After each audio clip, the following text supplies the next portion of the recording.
Moja kwa moja tuanze na kile kipengele cha ripoti ya uhamisho. Ripoti ya uhamisho ndio katika kipengele hiki cha ripoti ya uhamisho tunaangazia vilabu vikubwa vya Tanzania na vilabu vikubwa vya pale Ulaya. Tukianza na Tanzania, Simba, Yanga pamoja na Azam, zile timu kubwa ambazo ziko pale juu. Waliowasili, tukianza na klabu ya Simba.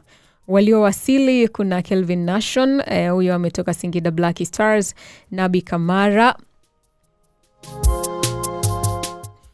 Kante.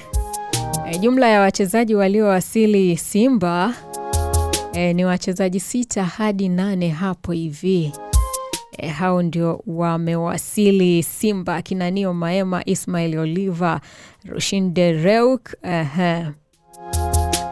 Waliotoka kwenye klabu ya Simba, waliotoka kuna Aishi Manula, huyu ni mlinda mlango, aliyekuwa mlinda mlango wa klabu ya Simba. Huyu ametoka. Leonel Ateba, Steven Mukwala, Boko, Mikuson Banda na wengine wa mkopo. Na kuna wengine pia wameachiwa. Jumla ya wachezaji waliotoka katika klabu ya Simba ni 10 na zaidi. Wachezaji 10 na zaidi hao ndio wametoka Simba. Kwa hiyo Simba inafanya maboresho, yani ni kama imevunja kikosi, inataka kukijenga upya. Kwa hiyo ndio maana swali la leo likauliza kwamba usajili ambao wanaufanya Simba utawafanya klabu yao kuwa bora zaidi na kuibuka na ushindi katika michezo inayokuja baada ya usajili kukamilika. Piga kura yako hapo. Halafu mwisho wa kipindi tapita na matokeo. Tathmini ya Simba, kikosi kimefanya mabadiliko makubwa. Wachezaji wengi ni wapya kwa ajili ya kuongeza nguvu. Changamoto, muunganiko au ile wanayosema chemistry bado ule muunganiko haupo, kwa sababu wachezaji wengi ni wapya. Inabidi waendelee kufanya mazoezi ili kuwe na muunganiko, wajue wanawasiliana vipi uwanjani, kwa sababu yule katoka A, huyu katoka B. Lazima sasa, kwa sababu wako timu moja, wazungumze lugha moja, watambue utaratibu wao wa kuwasiliana katika kucheza unakuaje. Tukigeukia katika klabu ya Yanga, waliowasili kwenye klabu ya Yanga kuna Bala Musa Kone, Celestine Ekua, Alan Okelo, na wachezaji wa ndani wa kikosi cha nyongeza.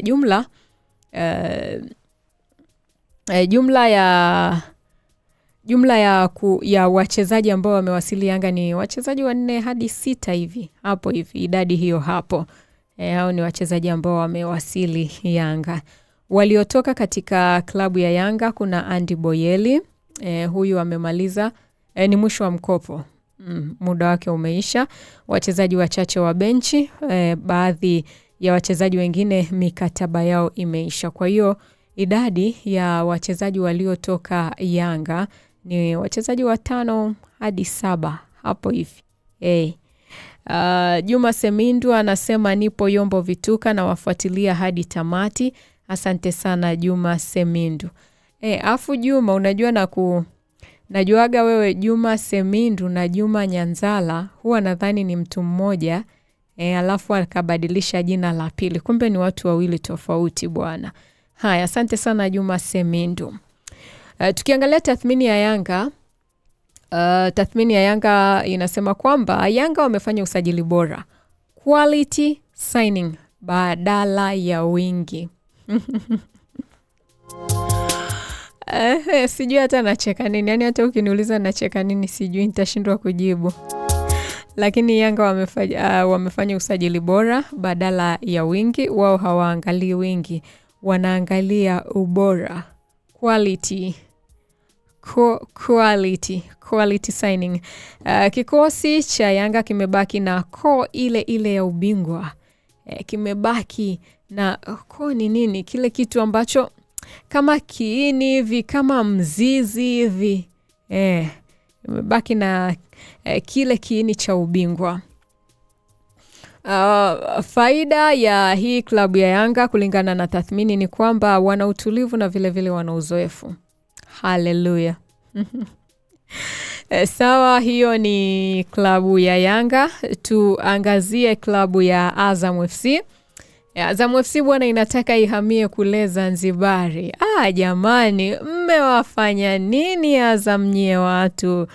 Mpaka waondoke huku kwetu waende kule bara, kule visiwani. Jamani, kumbe huku ni bara, kule visiwani. Mmewafanya nini? Wanataka waende visiwani. Waliowasili Azam kuna Baraket Himdi, kuna Isa Fofana, Sadio Kanoute na wachezaji wa kimataifa wakati. Kwa hiyo jumla ya wachezaji waliowasili Yanga ni wachezaji 5 hadi 7. Waliotoka kwenye klabu ya Azam, baadhi ya wachezaji wa kikosi cha chini, wachezaji wa mkopo kurudi na wachezaji kuachwa. Kuna wachezaji wengine wameachwa. Kwa hiyo jumla ya wachezaji waliotoka kwenye klabu ya Azam ni wachezaji 4 hadi 6 hapo hivi. Tukiangalia tathmini kwenye upande wa Azam, tathmini inaonyesha kwamba usajili wa kimkakati na wa kuimarisha kikosi. Azam ndio wanachokifanya, usajili wa kimkakati na kuimarisha kikosi. Azam bado iko stable kuliko Simba, iko imara kuliko Simba. Hiyo ni tathmini tu. Lengo ni kushindania ubingwa bila pressure kubwa. Hawa hawataki pressure kabisa. Kija swala la kushindania ubingwa, washindania ubingwa, lakini hawataki pressure. Hii ni katika kile kipengele cha ripoti ya uhamisho. Kile kipengele cha ripoti ya uhamisho ndio kinasema hivyo bwana. Tugeukie sasa hapa katika vile vilabu vya Ulaya. Bado tupo katika ripoti ya uhamisho, ripoti ya usajili. Tukigeukia pale Ulaya, tukianza na klabu ya Manchester United. Waliowasili kwenye klabu ya Manchester United kuna winga mpya pamoja na kiungo mmoja wakati dirisha la usajili likiwa bado linaendelea. Waliotoka wachezaji wa akiba pamoja na wachezaji wa mikopo kadhaa na wenyewe wametoka. Hali inaonyesha bado wanajenga kikosi upya. Maboresho yanaendelea kufanywa, kikosi kijengwa upya ili wapate majibu au matokeo ya tofauti. Waliowasili nyongeza ni ndogo. Okay, tunageukia hapa kwenye hichi kipengele cha Manchester City. Waliowasili kwenye klabu ya Manchester City bado ni wachache sana. Waliotoka na wenyewe ni wachache. Hali ya kikosi kimebaki imara, mabadiliko ni kidogo sana. Hichi ni kikosi cha Manchester City. Manchester City. Nikigeukia klabu ya Real Madrid hapa, waliowasili Denzel Dumfries imetajwa kwenye ripoti za usajili, na wachezaji vijana wamewasili kwenye klabu hii ya Real Madrid. Waliotoka ni wachezaji wa rotation. Hali inaonyesha kuwa wanaongeza nguvu ya mabeki na wale wenye ujuzi. Mabeki na wale wenye ujuzi. Tukiangazia klabu ya Barcelona, waliowasili kwenye klabu ya Barcelona ni wachezaji wa mashambulizi ambao ni winga na striker. Hawa ndio waliowasili kwenye klabu ya Barcelona. Waliotoka wachezaji wa mikopo na baadhi ya veterans. Hali ni kujenga upya kikosi chenye kasi. Tukiangalia Premier League kwa ujumla, dirisha la usajili limekuwa la gharama kubwa. Wachezaji wengi wa Afrika wamehamia England. Vilabu vinatafuta winga wa kasi, vinatafuta viungo wabunifu, vinatafuta mabeki wa kisasa. Hiyo ni kwa ujumla bwana. Kwa hiyo tukiangalia katika muhtasari, kwamba waliowasili Tanzania kwa vilabu vyote, vilabu vikubwa ni wachezaji 15 hadi 20 kwa pamoja. Tukijumlisha vilabu vyote vikubwa, Simba, Yanga, Azam, yes. Waliotoka ni 20 hadi 25. Timu iliyo active zaidi ni Simba Sports Club. Kulingana na tafiti zilizofanywa, Simba inaonekana kuwa active zaidi katika Premier League, na mkakati mkuu ni kujenga kikosi, kuimarisha ubingwa. Pale Ulaya waliowasili kwenye vilabu vikubwa, yani ni vilabu vikubwa pekee waliowasili pale Ulaya ni wachezaji zaidi ya 100, na waliotoka ni wachezaji zaidi ya 120. Huo ni kwa muhtasari tu wa nini ripoti ya uhamisho. Ripoti ya uhamisho tunaikamilisha kwa namna hiyo. Hapo tunageukia katika kile kipengele cha mjadala wa siku. Hapa nikihitaji maoni yako zaidi, wewe mwanafamilia wa Imba Nasi, wewe mwana Simba, mwana Yanga, mwana Azam, mwana Singida, wewe ambaye ni mchezaji bwana. Hapa nahitaji maoni yako zaidi katika hiki kipengele cha mjadala wa siku. Katika mjadala wa siku swali linauliza, nani anatawala mpira Afrika na Ulaya kwa sasa? Nani anatawala mpira Afrika na Ulaya? Ni nani? Kwa Afrika ni nani anayetawala mpira bwana? Au utaniambia kwa Tanzania ni nani anayetawala mpira? Drop comment yako hapo tuje tujadiliane. Tupate tangazo kutoka kwa wadhamini wangu ukiwa unaendelea kuandika comment yako hapo, alafu nitapita nayo. Karibu Tanganyika Productions. Tuna wataalamu wa audio recording, mixing na mastering kwa kwaya aina zote. Hapa tunawajenga wanakwaya. Tunafundisha matumizi sahihi na mpangilio wa sauti ili kila sauti iwe vizuri na kuleta ubora wa wimbo. Hapa ni mahali ambapo sauti zinatengenezwa kwa usahihi. Tuna vifaa vya kisasa na bora kabisa. Tunatoa huduma ya mobile studio, yani tunakufuata hadi ulipo. Tunapatikana Area C Dodoma na pia Dar es Salaam Kitunda. Wasiliana nasi kupitia namba 0762380376. Tanganyika Productions, forward ever.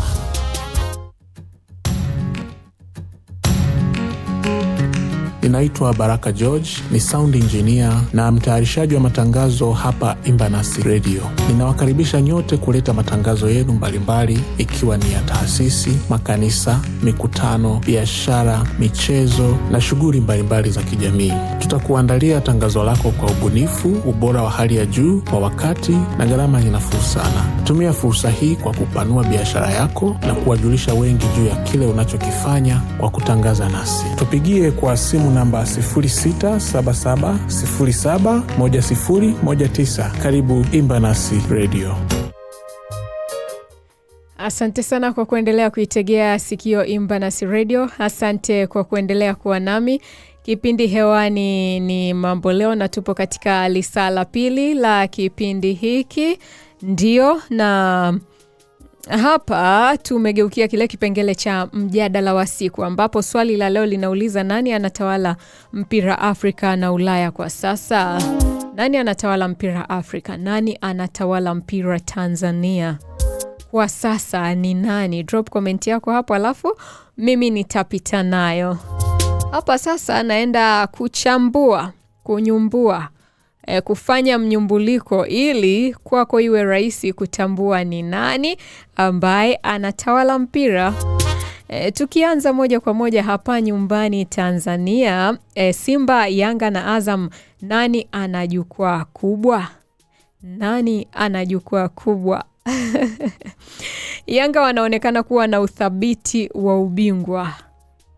Haya, Yanga clock it, wana Yanga. Hongereni sana wana Yanga. Simba hawa wanafanya mabadiliko makubwa ya kikosi. Hongereni vile vile Simba. Simba nyewe mnaonekana kabisa ni kikosi mmekivunja, mnataka kufanya mambo upya kwa kila kipengele. Azam wenyewe wako stable, lakini kimya, hawasikiki sana kwenye vichwa vya habari, ila wako stable, wako imara, wanaendelea na wenyewe kuboresha timu yao, kuboresha kikosi. Yes, na maswali ya kujiuliza wewe kama mwanamichezo ni kwamba, je, Yanga kutawala kwa miaka mingi ni nguvu au ushindani umepungua ligi?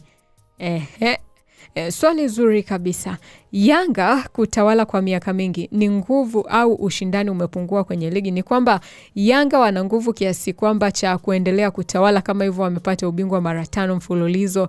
Ni kwamba wana nguvu sana, au ni ushindani umepungua kwenye ligi, kwamba hizi timu nyingine zinakuwa labda hazina vile viwango, au hazina wale wachezaji ambao wanaweza wakawafikia wachezaji wa Yanga, au hapo kuna nini hapo?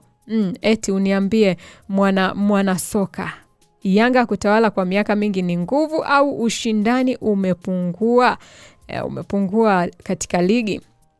Simba kufanya usajili mwingi ni faida au hatari ya kikosi kutoelewana haraka? Simba kufanya usajili mwingi, tumeona kwamba Simba yani ni kama inavunja klabu na kuunda upya.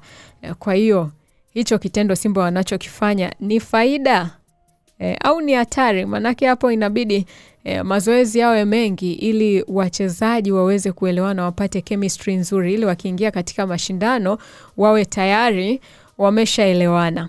Azam wanakosa nini kuwa mabingwa wa kweli? Au wenyewe hawataki mambo ya mashindano, wanakuwa wanawapa support, wanawasindikiza? Ni maswali ya kujiuliza, ni maswali ya kujiuliza wewe kama mwanasoka, na ikiwa una majibu drop hapo, mimi nitapita nayo na sisi tutajifunza kupitia wewe. Dakika 24 zimeondoka baada ya kugonga 6 kamili kwa saa za Afrika Mashariki. Tugeukie sasa katika huu mjadala wa siku, tugeukie pale Ulaya, mabingwa wa fedha tukilinganisha na mabingwa wa mbinu. Kwa hiyo unaweza ukawa na pesa alafu mbinu huna. Inahuzunisha kwa kweli. Premier League inaendelea kuwa soko kubwa la usajili. Real Madrid na Barcelona wanajenga upya. Vilabu kama Man City vinabaki imara bila mabadiliko makubwa. Kuna vilabu vingine viko imara, yani hawafanyi mabadiliko makubwa, ni mabadiliko madogo tu, lakini kikosi kinabaki kuwa imara. Alafu kuna vikosi vingine vinafanya mabadiliko makubwa. Matokeo haya tutayapata uwanjani. Maswali ambayo pia unaweza ukajiuliza we kama mwanasoka ni pamoja na, je, fedha zinaua ushindani au zinaongeza ubora wa ligi? Fedha, pesa, mapene sasampa.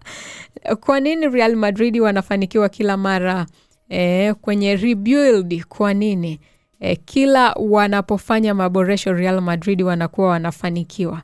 Ni kwa nini? Au wana mbinu ambazo wengine hawajajua namna ya kuzitumia? Manchester City ni mfumo au pesa ndio siri ya mafanikio? Siri ya mafanikio kwa Manchester City ni nini? Wale mashabiki wa Manchester City mje mtuambie, siri ni nini hasa ya mafanikio? Ni pesa au ni mfumo? Maana wengine wanakuambia kwamba pesa yenyewe ni mfumo, unatakiwa itengenezee mfumo. Sasa mimi ningependa kujua, ni mfumo au ni pesa ndio siri ya Manchester City? Drop comment yako hapo bwana. Kwa hiyo hoja kubwa katika mjadala huu ni kwamba kwa Tanzania usajili ni mwingi na kikosi kilichotulia, nani anashinda ubingwa? Kuna wanaofanya usajili mwingi, kuna ambao wanatengeneza kikosi ambacho kimetulia, kikosi imara, yani wanakiboresha. Pale Ulaya ni pesa au mfumo? Ni nini kinaamua ubingwa? Ni pesa au mfumo? Haya, uta drop maoni yako hapo. Kwa hiyo swali lingine la kujiuliza, mi napenda haya majadiliano kwa mfumo wa maswali, kwa sababu unakuwa unatafakari wewe namna ambavyo unauelewa mpira, namna ambavyo unaelewa kikosi chako, ili utoe maoni yako bila kushinikizwa. Haya, swali lingine linakuja, ni timu gani itachukua ubingwa msimu huu Tanzania? Ni timu gani? Mambo si mnayaona, usajili unaendelea kufanyika na viwango vya hawa wachezaji mnawajua, au ndio mpaka waanze kufanya mazoezi au wacheze mechi 2-3 muangalie namna wanavyoshirikiana uwanjani? Okay, ni klabu gani Ulaya inafanya usajili bora zaidi? Niambie hapo. Na je, mchezaji mpya anaweza kubadili timu moja msimu mmoja? Yaani mchezaji ni mchezaji mmoja akaingia kwenye timu, katika huo msimu anaweza akabadilisha? Anaweza akaibadilisha hiyo timu? Inawezekana au inashindikana? Nipe maoni yako. Hiyo ni katika kipengele bwana cha mjadala wa siku. Shusha maoni yako hapo na mimi nitapita nayo na sisi wengine tutapata kujifunza.